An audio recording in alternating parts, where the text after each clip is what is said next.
Boa noite. Boa noite. Grevistas fecham acordo e paralisação de ônibus em São Paulo deve acabar à meia-noite. O paulistano que precisou dos ônibus sofreu pelo segundo dia consecutivo com terminais fechados e coletivos estacionados nos corredores exclusivos. O Sindicato dos Motoristas nega envolvimento na paralisação, mas uma disputa interna pode ter motivado a greve. E o dia também foi de paralisação dos policiais civis em diversos estados. O presidente Dilma Rousseff sanciona a lei que torna crime hediondo a exploração sexual de crianças e adolescentes. E a frustração de quem vive em Itaquera. Muita gente não consegue alugar imóveis no bairro que sediará a abertura do Mundial.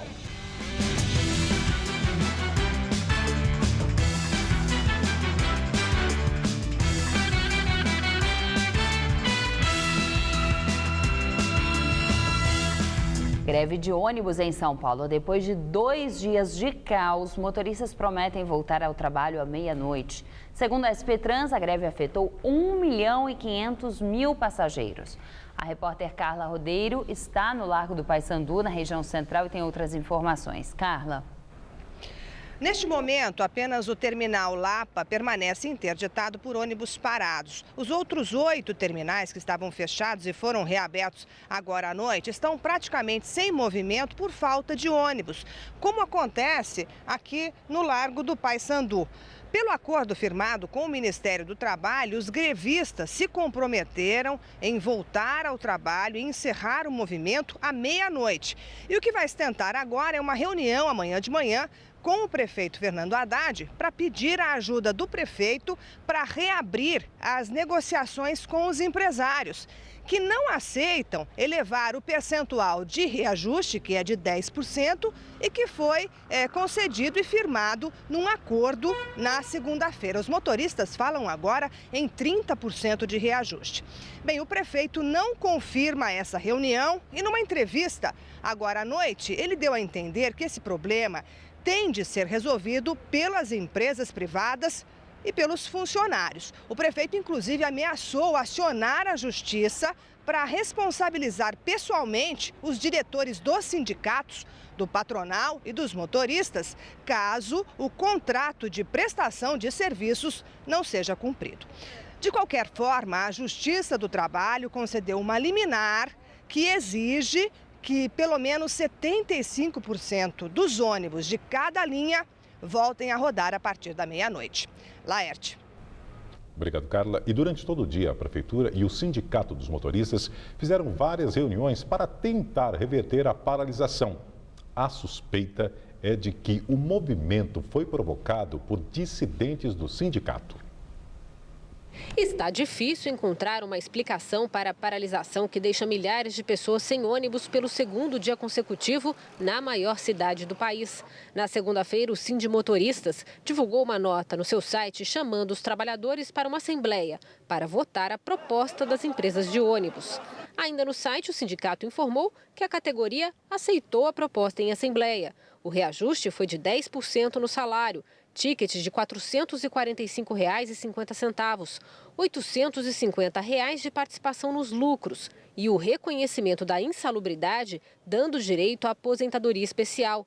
O sindicato diz que foi surpreendido pela reação dos trabalhadores no dia seguinte. A Santa Brígida nos surpreende, que é uma garagem que praticamente não participava de luta. Aí nos surpreendeu que alguns dissidentes que apoiaram a outra chapa iniciaram esse movimento ali no Largo do Paissandu.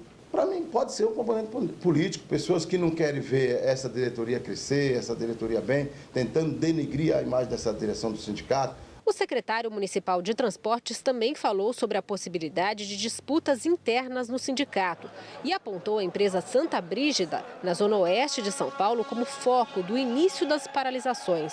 Porque a Santa Brígida é onde começou todo este movimento. E há uma avaliação que é a partir dessa empresa que se alastrou, inclusive, para as outras. Durante todo o dia, a garagem da empresa Santa Brígida permaneceu fechada por cobradores e motoristas que operam mais de 80 linhas entre as zonas oeste, norte e a região central da cidade. Eles negam que esta paralisação tenha motivações políticas. Tem alguém do sindicato manipulando essa greve? Não, ninguém. Foi a categoria, não tem sindicato. Porque o prefeito falou que ele deu 19% e não deu nada de 19%. Passou 10%. Nós só queremos o 19% que o prefeito deu. O aumento da PL foi de 1.200, passou 850 para nós. E o TIC, 16,50, era de 22. Nós só queremos o que é nosso, nós não queremos nada de ninguém. A diretoria do Sindicato dos Motoristas e Cobradores de São Paulo nega qualquer relação com a paralisação. A disputa pelo poder na entidade tem sido marcada por protestos, confusões e até tiroteios. A antiga oposição é a que está agora no controle. O atual presidente é José Valdevan de Jesus Santos, conhecido como 90. Em julho do ano passado, no período eleitoral, houve um tiroteio na frente do prédio do sindicato, na região central de São Paulo. 10 pessoas ficaram feridas. A ocorrência adiou a votação. Na época, o presidente era Issal Ossoji, conhecido como Jorginho, no cargo desde 2004. Ele perdeu a eleição para José Valdevan, o 90, que era na época o diretor financeiro. Hoje, por telefone, Jorginho disse que está fora da atividade sindical. Na época em que houve o tiroteio na frente do prédio do sindicato, o inquérito foi instaurado como tentativa de homicídio, lesão corporal, dano qualificado e disparo de arma de fogo. De acordo com a Secretaria da Segurança Pública, o caso ainda está sendo investigado. E o período da manhã foi muito complicado para os passageiros que dependiam de ônibus. Pontos de ônibus lotados, como este na saída do metrô Santana. Somente micro-ônibus circularam e assim que paravam, ficavam cheios rapidamente. É impossível, porque as pessoas precisam ir ao médico, precisam trabalhar e as condições estão assim. Eu acho que deveria ter um basta em tudo isso. Muitos passageiros não sabiam como seguir viagem. Manda aqui, passa, em frente ao Mandaqui. Alguns enfrentaram filas para pegar táxis. Os terminais da Zona Norte amanheceram sem a circulação dos ônibus que fazem as linhas tradicionais, prejudicando quem precisa se deslocar pela cidade. Desde ontem, mas eu resolvi arriscar, né? Tem que tentar ir trabalhar. E agora? Eu acho que eu vou ter que voltar para casa. Porque não tem ninguém para informar pra gente se vai voltar, se não vai. Aí a gente fica com medo de arriscar ir pro trabalho e na volta tá igual ontem, porque ontem também foi complicado, né? 1 hora que eu tô esperando. Já tô indo embora. Desistiu? Tô desistindo, né? Já deu horário de eu chegar lá no trabalho, não tá dando, então eu vou só esperar mais um pouquinho e vou embora. Vou ligar pro patrão, se ele não vir buscar, tem que voltar pra casa, né? Ontem, motoristas e cobradores iniciaram a paralisação no centro de São Paulo, formando filas de ônibus e provocando reclamações de passageiros. Veículos tiveram os pneus furados para que não circulassem. Avenidas foram interditadas. O protesto refletiu no trânsito da cidade. Muita gente teve que seguir viagem a pé. Hoje pela manhã, de acordo com a SP Trans, 12 garagens de ônibus chegaram a ficar fechadas, principalmente nas regiões norte e oeste da cidade. Foram 5 as empresas com funcionários em greve. Na sede da empresa Sambaíba, no Tremembé, zona norte de São Paulo, a maioria dos funcionários não trabalhou. Entre 400 e 500 ônibus não saíram da garagem. Os funcionários reclamam do acordo salarial firmado entre sindicato e categoria. Nós queremos algo certo e não um fala que é 10, outro fala que é 20. Queremos algo certo, que seja bom para quem? Para todo mundo, para a categoria. O dono da empresa tentou convencer os funcionários a voltar a trabalhar. Eu quero que todo mundo pegue seus carros, por favor. A greve revoltou a população. Não dá para entender. Só pode ser uma coisa política, não é possível, né? A população sofre, paga caro, eles acham que estão prejudicando os grandes e não estão prejudicando o povo que precisa, né? Que precisa trabalhar, o pai de família que precisa, sabe, ir para longe, pegar o seu dinheiro, né? E trazer os alimentos para casa. Isso é um absurdo, é inadmissível isso acontecer nesse país. É inadmissível. E além da Zona Norte, a situação também ficou muito complicada em outras regiões. Na Zona Sul, o Terminal Santo Amaro, um dos maiores da cidade, também ficou fechado. Um ônibus travou a entrada e a saída dos coletivos. Alguns motoristas tentaram sair, mas foram impedidos pelos grevistas. Viaturas da PM estavam no local, mas não interferiram. Já no Terminal Capelinha, a situação se repetiu pela manhã e começou a ser normalizada no início da tarde, quando alguns ônibus voltaram a circular. Na Zona Oeste, no Terminal Pirituba, os ônibus não entraram. Só veículos de cooperativas circulavam. Os passageiros embarcavam do lado de fora do terminal. No terminal Lapa, motoristas e cobradores de ônibus bloqueavam a entrada e saída de veículos. Ônibus ficaram atravessados. A PM negociava a liberação do local. Próximo ao mercado municipal da Lapa, onde normalmente é o ponto final dos ônibus das zonas norte e oeste, também não havia nenhum coletivo. E policiais civis de vários estados fizeram uma paralisação de 24 horas. A categoria pede melhores condições de trabalho e o nivelamento do salário dos policiais em todo o país. Na capital paulista, a tentativa de paralisação teve baixa adesão. Segundo o Sindicato dos Investigadores, o ato de advertência teve maior adesão no interior do estado. Em São Paulo, a paralisação foi feita apenas pelos investigadores e escrivães. Os delegados não aderiram. E nem todas as delegacias tiveram as atividades interrompidas. Nesta, no bairro de Santa Ifigênia, no centro da capital, o atendimento foi normal. Nesta outra, em Perdizes, na Zona Oeste, quem chegava também era atendido. É o caso deste homem que teve o veículo roubado e veio registrar a ocorrência. Tudo tranquilo. O atendimento está normal. Perfeito. Assim que eu cheguei, já vieram me atender. Já neste distrito policial em Santa Cecília, só os casos mais graves, como homicídio, foram registrados.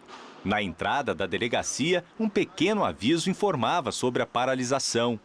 Kaique perdeu o documento de identidade e saiu sem fazer o boletim de ocorrência. Eles informaram para mim que estão em greve por tempo indeterminado e que é para mim fazer boletim de ocorrência pela internet. Segundo o Sindicato dos Investigadores de Polícia do Estado de São Paulo, a paralisação atende uma convocação da Confederação Brasileira de Trabalhadores Policiais Civis, que determinou a suspensão das atividades por 24 horas em todo o país. Os policiais reivindicam um novo modelo de segurança pública. A segurança pública, nesse momento, está pedindo socorro. Nós estamos precisando de investimento, nós estamos precisando de uma adequação, uma melhor condição de trabalho.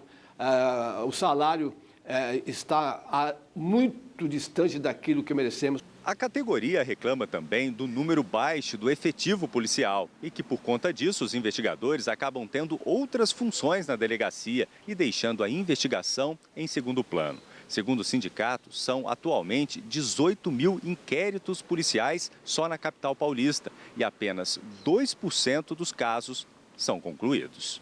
Esta estudante, que prefere não ser identificada, só conseguiu registrar um boletim de ocorrência por agressão na semana passada, depois de procurar 2 distritos policiais. Ela levou horas para registrar o BO.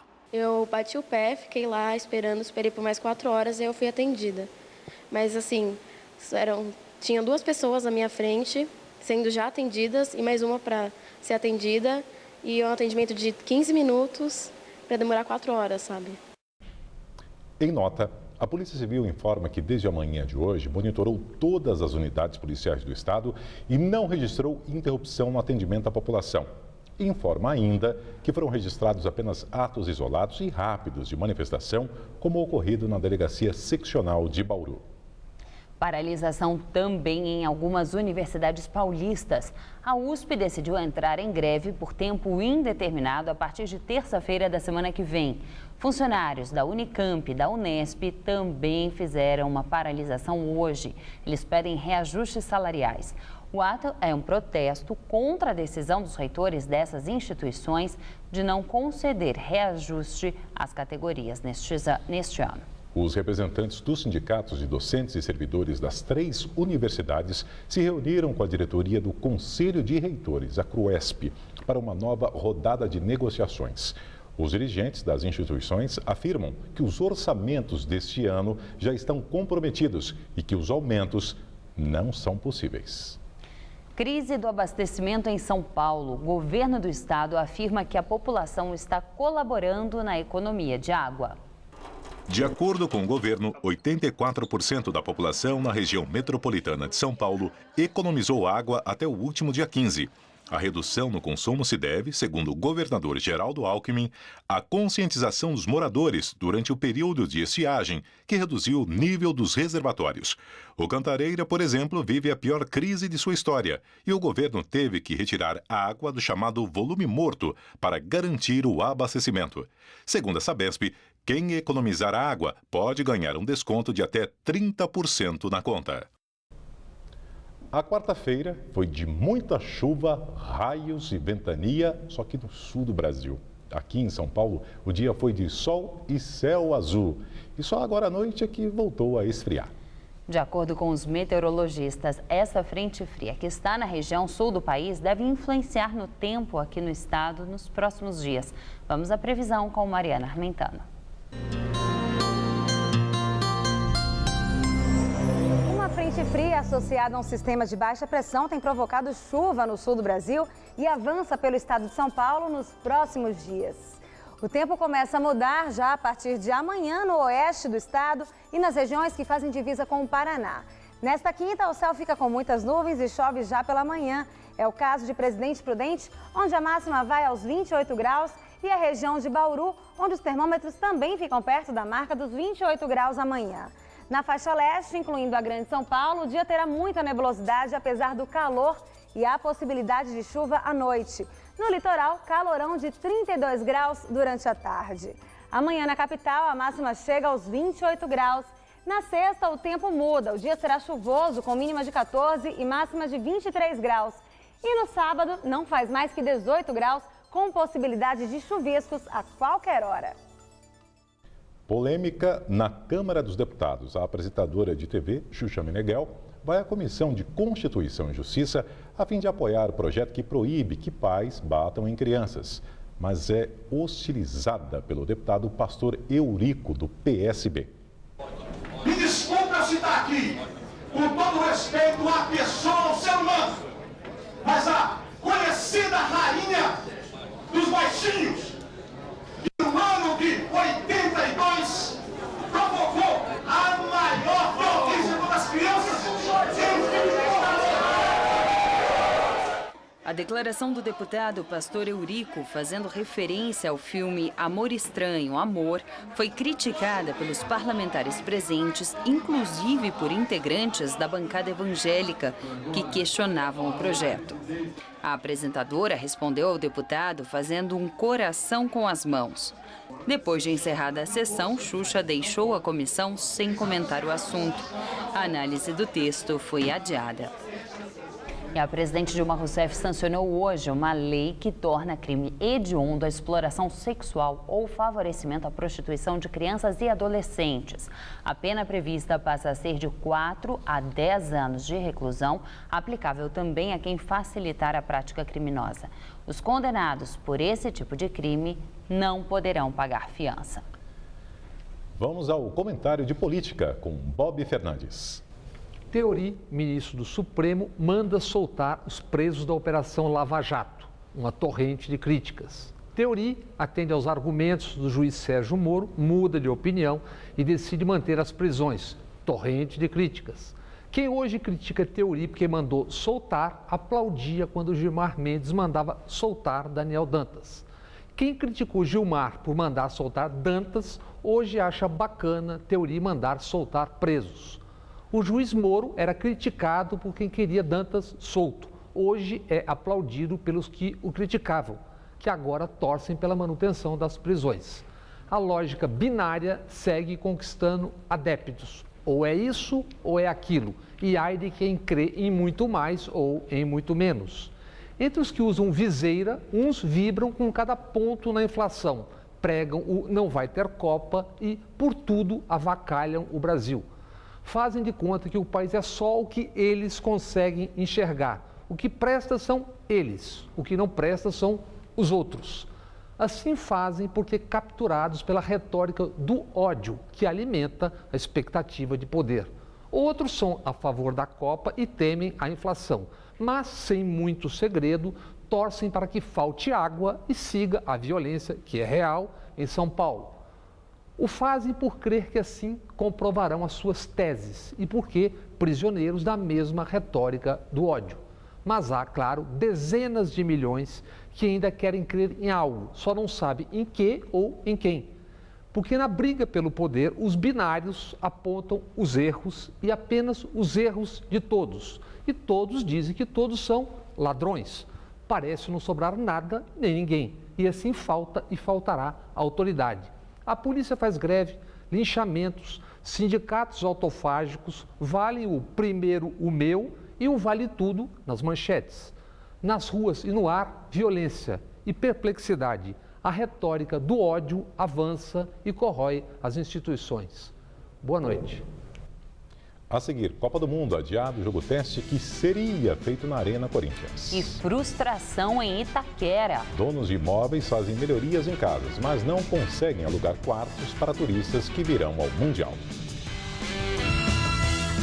Faltando menos de um mês para a Copa, os moradores de Itaquera, na zona leste de São Paulo, que reformaram seus imóveis para receber os turistas, ainda têm esperança de alugar os quartos. A procura ainda é baixa e alguns já estão no prejuízo.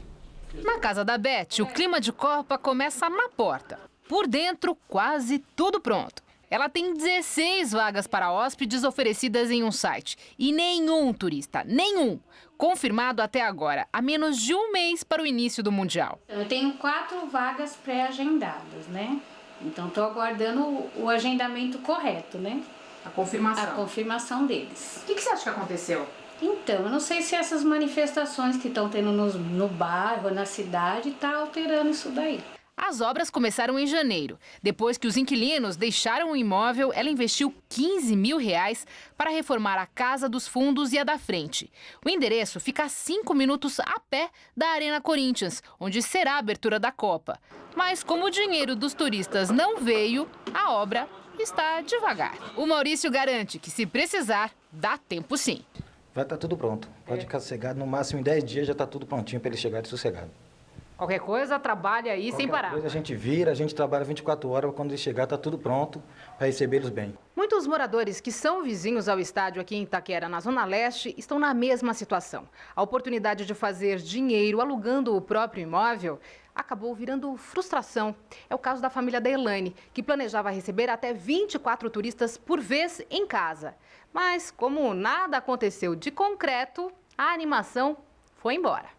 Eu fiquei um pouco frustrada. Estava dando prioridade para alugar. Falei até para os meus filhos, vocês vão para casa da avó, que nós vamos alugar os quartos. Não, eu já estou até falando para ele, não, vão ficando no quartinho de vocês, vão ficar como está, né? É um sentimento ruim que a gente tem, né? Das coisas não darem certo, né? 3 pessoas dos Estados Unidos fizeram uma pré-reserva há alguns dias, mas cancelaram na última semana. O desânimo não virou desistência. Mas o lucro, se vier, é fato, já não será o mesmo. Eu anunciei meu imóvel, a princípio anunciamos até R$200 a diária, hoje já caiu para R$80 a diária, porque vendo todos os anúncios, todo mundo abaixando, né, os preços. FIFA e Corinthians decidem adiar jogo teste que aconteceria no próximo dia 29 no Itaquerão. A partida seria entre Corinthians e Cruzeiro pelo Brasileirão e estava marcada para as 4 da tarde da quinta-feira da semana que vem.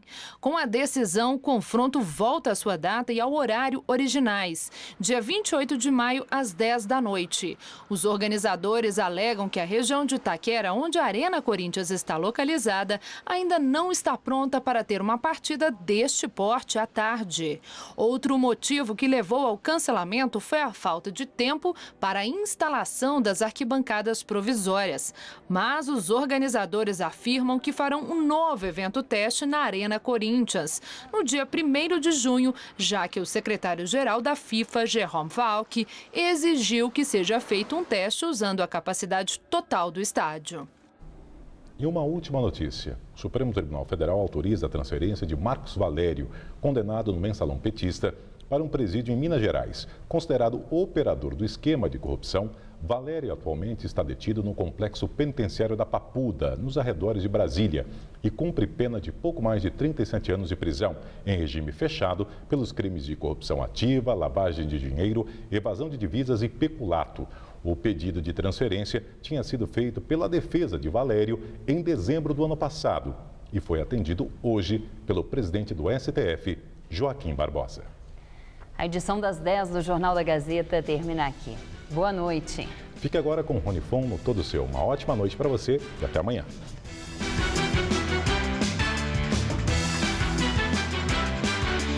Logo mais 11h30 da noite no Eu Nunca, o roqueiro Andréas Kisser salta de paraquedas pela primeira vez. Assista agora todo seu e logo após Eu Nunca.